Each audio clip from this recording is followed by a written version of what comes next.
ఇక ముస్లిం కేసు అయితే కొంచెం డిఫరెంట్ ఉంటుంది, కొంచెం కాదు చాలా డిఫరెంట్ ఉంటుంది. వైఫ్ కి వచ్చేసరికి ఇక్కడ ఈక్వల్ రైట్స్ అనేవి ఉండవండి, రైట్స్ అనేవి మారుతూ ఉంటాయి. వైఫ్ కి 1/8 అంటే 12.5% మాత్రమే వైఫ్ కి చెందుతుంది.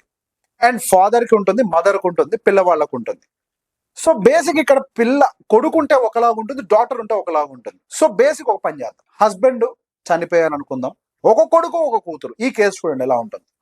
12.5% వైఫ్ కి వెళ్తుంది, కూతురుకు వచ్చేసరికి 18.1% వెళ్ళింది. ఎగ్జాక్ట్ గా కూతురికి ఎంత వెళ్ళిందో అంత డబ్బుకి డబుల్ కొడుకుకి వెళ్తుంది. సో కొడుకులకి ముస్లిమ్స్ సక్సెషన్ లో ఎక్కువ భాగం చెందడానికి అవకాశం ఉంటుంది. Let's take one more example.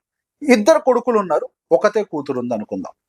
So ఇక్కడ మీరు గమనిస్తే ఇందాక ఒక కొడుకు ఒక కూతురు ఉంటే 18% went to daughter, 36% went to son, and rest all 16.7 to mother, 16.7 to father, and 12.5 to wife.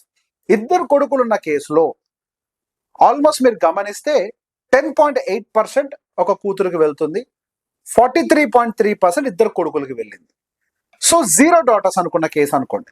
0 daughters అనుకున్న కేసులో సో బేసిక్ ఇక్కడ మీరు గమనిస్తే 0 డాటర్స్ అన్న కేసులో 1/6 ఈచ్ పర్సన్, అంటే ఈచ్ కొడుకుకి 1/6 వెళ్తుంది. అంటే ఇక్కడ మదర్ అండ్ ఫాదర్ కి పోను 54.2% కొడుకులకి వెళ్తుంది. సో బేసిక్ ఒకవేళ వైఫ్ చనిపోయింది అనుకోండి, వైఫ్ సంపాదించిన డబ్బు ఏదైనా ఉన్నట్లయితే కనుక, అంటే వైఫ్ సంపాదించిన డబ్బు అయితే 50% హస్బెండ్ కి వెళ్తుంది, కొంత డబ్బు her father and her mother కి వెళ్తుంది.